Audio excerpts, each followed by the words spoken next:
بسم اللہ الرحمن الرحیم۔ السلام علیکم۔ چلتے ہیں آج کی کہانی کی طرف۔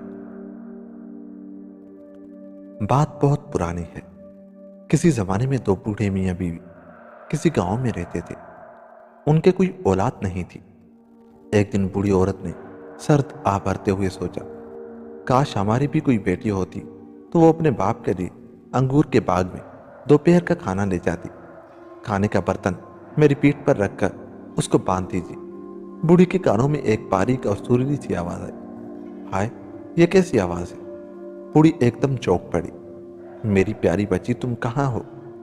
بوڑھی عورت نے پوچھا، جو بہت خوش تھی۔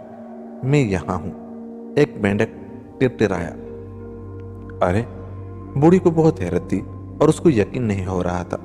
مینڈک دوبارہ ٹرٹرایا۔ آپ تعجب مت کیجیے، میں ہی آپ کی بیٹی ہوں۔ اچھا ایسا ہے تو چلو یہی صحیح ہے۔ بڑھیا نے حیرت سے ہاتھ مسلتے ہوئے ہنس کر کہا۔ پھر وہ مینڈک اپنی پیٹھ پر کھانے کا برتن باندھے اپنی لمبی لمبی ٹانگوں پر پھدکتا پھدکتا چل دی اور جلد ہی انگور کے باغ میں پہنچ گیا۔ ابو، یہ رہا آپ کا کھانا، اب اس کو خود نکالیے اور کھائیے۔ ارے، یہ آواز کہاں سے آئی؟ بوڑھے شخص نے حیرت سے نیچے دیکھا۔ اس کی آنکھیں حیرت سے پھیل گئیں۔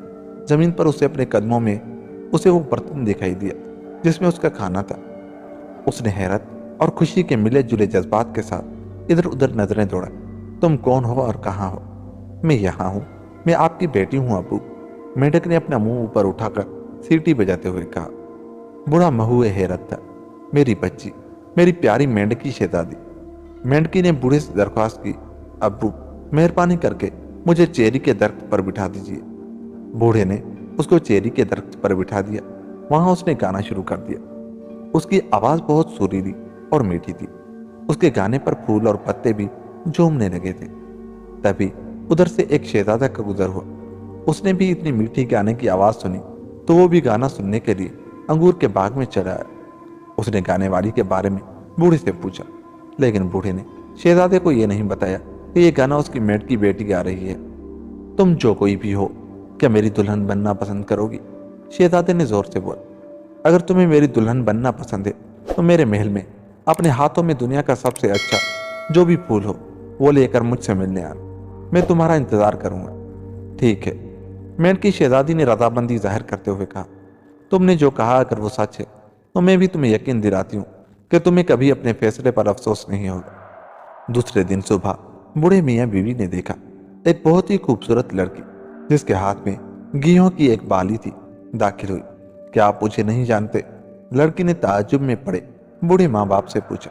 میں آپ کی بیٹی ہوں، مینڈک کی شہزادی، اس نے کہا۔ وہ دونوں اس خوبصورت لڑکی کو دیکھ کر پھولے نہیں سما رہے تھے۔ آپ لوگ مجھے پیار کرتے ہیں اور شہزادہ بھی مجھ سے محبت کرتا ہے، اس وجہ سے اب میرے اوپر سے جادو کا اثر بھی ختم ہو گیا ہے۔ یہ میرا اصل روپ ہے، جیسی میں پہلے تھی، مینڈکی نے کہا۔ اس نے اپنے بوڑھے نئے ماں باپ کو بتایا کہ ایک جادوگر مجھے آسمان کے میرے محل سے اٹھا کر زمین پر لے آیا تھا اور مجھ سے زبردستی شادی کرنا چاہتا تھا، لیکن ایک ہمدرد پری نے مجھے مینڈک بنا کر چھپا لیا تھا۔ جادوگر کو پتہ چل گیا، وہ اس کو پکڑنے دوڑا۔ پری مجھے آسمان پر لے جا رہی تھی اور اس وقت ایک ندی پر اڑ رہی تھی۔ اس نے گھبرا کر مجھے مینڈکوں کے ایک جھنڈ میں پھینک دیا اور بولی، اب تم ان کے ساتھ تب تک رہو گے جب تک جادوگر مر نہیں جاتا۔ اس کے بعد تمہیں زمین پر بوڑھے میاں بیوی ملیں گے جو تم سے بہت محبت کریں گے، وہی تمہارے ماں باپ ہوں گے۔ پھر تمہیں ایک شہزادہ ملے گا جو تم سے شادی کرے گا۔ تب تم انسان کی شکل میں آ جاؤ گی اور تمہارے اوپر سے جادو ختم ہو جائے گا، لیکن تم آسمان پر نہیں رہ سکتی کیونکہ تم انسان بن جاؤ گی۔ پھر تمہیں ایک شہزادہ ملے گا جو تم سے شادی کرنے کا وعدہ کرے گا۔ تم انسان کی شکل میں آ جاؤ گی۔ یہ کہہ کر مینڈک کی شہزادی گھوڑوں کی ایک خوبصورت بگھی میں سوار ہوئی جو اس کی جادوئی طور پر آئی تھی۔ اس میں وہ شہزادے سے ملنے اس کے محل کی طرف چل دی۔ جب مینڈک کی شہزادی محل میں پہنچی تو بادشاہ بڑے اور منجلے بیٹوں کی دلہنوں سے تحفے قبول کر رہا تھا۔ بڑے بیٹے کی دلہن نے اسے سرخ گلاب کا پھول پیش کیا۔